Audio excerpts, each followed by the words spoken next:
네, 안녕하십니까. 연율입니다.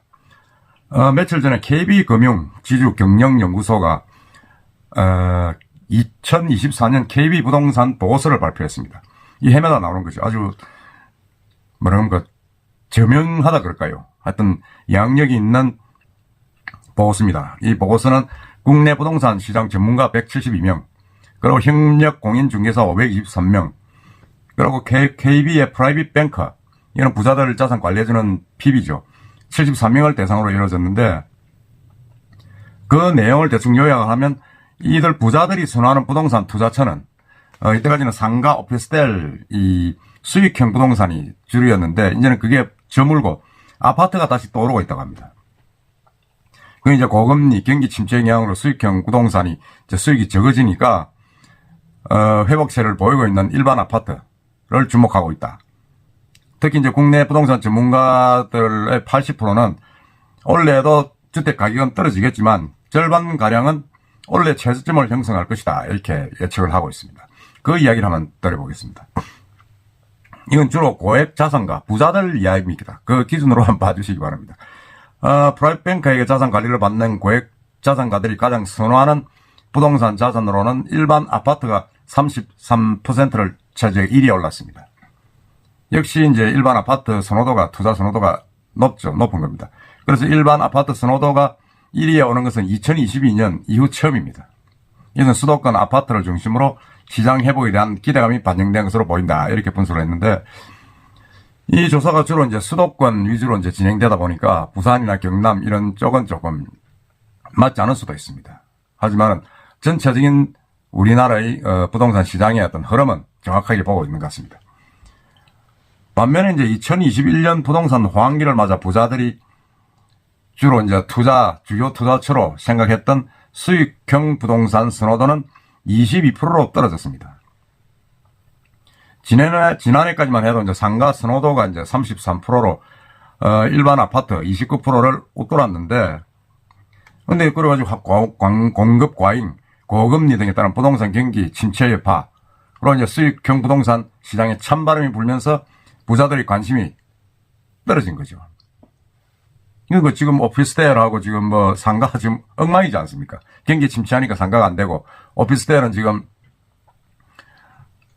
전세 대란이 일어나서 좀 안 되고, 그리고 이제 뭐 또 오피스텔에는 이제 생활형 숙박시설, 생숙 문제가 또 있고, 이래서 관심이 뚝 떨어진 겁니다. 떨어지고, 그러니까 거래량 감소와 함께 매매 가격이 하락하면서 이제 지난해 상업용 부동산 거래 총액은 2022년 그 전에죠. 에 대해 34.8%나 줄었습니다. 그리고 이제 KB금융지주 PB들, 프라이빗 뱅커, 이 전문가들이죠. 역시 아파트를 가장 유망한 투자처로 꼽았습니다. 구체적으로는 이제 재건축 아파트, 그 다음에 아파트 분양 아파트, 그 다음에 신축 아파트 순이었는데, 여기서 특이한 점은 재건축, 재개발 아파트가 계속 그렇게 문제가 생기고 해도 아직까지는 그래도 각광받는 투자처에 선호하는 아주 1번으로 나와 있습니다. 그다음 아파트 분양, 그 다음에 이제 신축된 아파트, 5년 이하 아파트죠. 순이었습니다. 반면 상가를 투자 유망주로 생각하는 PB들은 크게 줄었죠. 원래 이제 주택 매매 가격에 대해서는 전문가 74%, 그리고 PB 중개사 79%가 하락할 것이다. 그러니까 한 80%가 하락할 것이라고 정리했습니다. 이건 뭐 이미 우리도 얘기했던 거고, 저도 올 초에 한번 부산 지역의 전문가들 이야기를 한번 들려서 하락할 것이다. 다만 이제 시장 급락에 대한 우리는 다소 완화된 것으로 보인다. 왜냐하면 작년, 재작년 워낙 빠졌지 않습니까? 워낙 빠졌고, 가격 상승에 대한 전망은 지난해 전망에 비해서는 다소 늘었습니다. 원래 집값이 상승할 것으로 전망한다는 전문가는 지난해보다 21%포인트, 공인중개사는 17%포인트, PB는 13%포인트 늘었습니다. 이게 무슨 말이냐면, 지난해보다는 올해 이제 집값이 좀 상승할 것이다, 그렇게 지금 예측을 하는 비율이 점차 늘어나고 있다는 거죠. 그래서 이제 주택 매매 가격 반등 시점이 언제인가 묻는 질문에 대해서는 전문가 절반 50%, 공인중개사 59%의 절반 이상이 올해를 꼽았습니다. 주택 매매 가격 반등 시점은 올해다.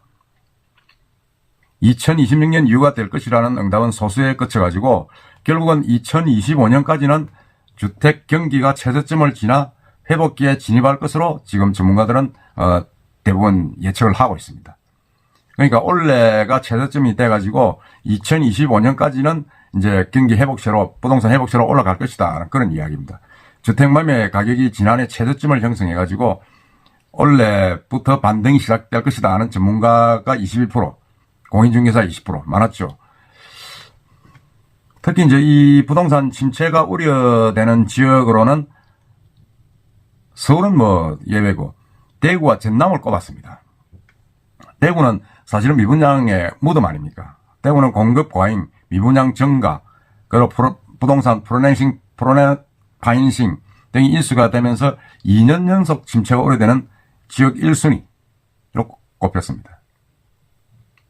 그리고 인천, 세종은 지난해 조사에서 각각 주택 경기 침체가 우려가 큰 지역 2위, 3위로 조사됐으나 원래는 순위가 4, 5위로 낮아졌다. 지금 이렇게 분석을 하고 있는데, 사실은 뭐 부산도 만만치 않죠. 부산도 만만치 않은데 일단은 부산은 1, 2, 3, 4의 순위에 없습니다. 없기 때문에 조금 더 두고 봐야 됩니다. 그다음 주택시장 영착륙을 위해 필요한 정책이 뭐냐? 그런데 거기는 세 그룹 모두 이제 금리 인하, 주택담보대출 지원, 금융규제 완화를 꼽았습니다. 금융규제를 해야 된다. 특히 금리 인하가 좀 제일 문제죠. 세금을 낮추고 대출 여력을 늘려 거래를 활성화해야 한다. 그런 의미입니다.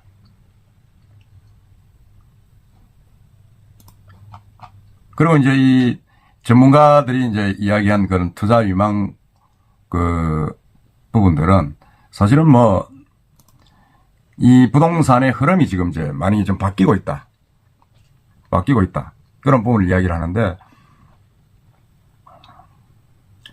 KB경영연구소 전문가는 이렇게 예측을 하고 있죠. 국내외 경기 여건 등을 감안할 때 금리 인하 가능성이 높다. 높은 게 이제 미국의 금리가 조금 내려갈 예정으로 지금 2, 4분기에 내려간다. 그렇게 이야기하고 있죠. 높지만 가계부채 문제가 상존한다. 가계부채가 400조 아닙니까? 상황에서 금융규제 완화는 쉽지 않을 것이다. 왜냐하면 지금 주택담보대출 이런 것들이 지금 엄청나게 지금 지분을 차지하는데 지금 다시 금리를 내려버리면 더 늘어난다 이거죠. 실수요자 지원을 위한 금융정책 금융공급은 주택 수요 회복에 일정 부분 긍정적인 역할을 할 것으로 보인다. 그러니까 정책적인 공급 금융 지원이 있어야 된다. 그런 이야기입니다. 아까 이야기한 대로 이제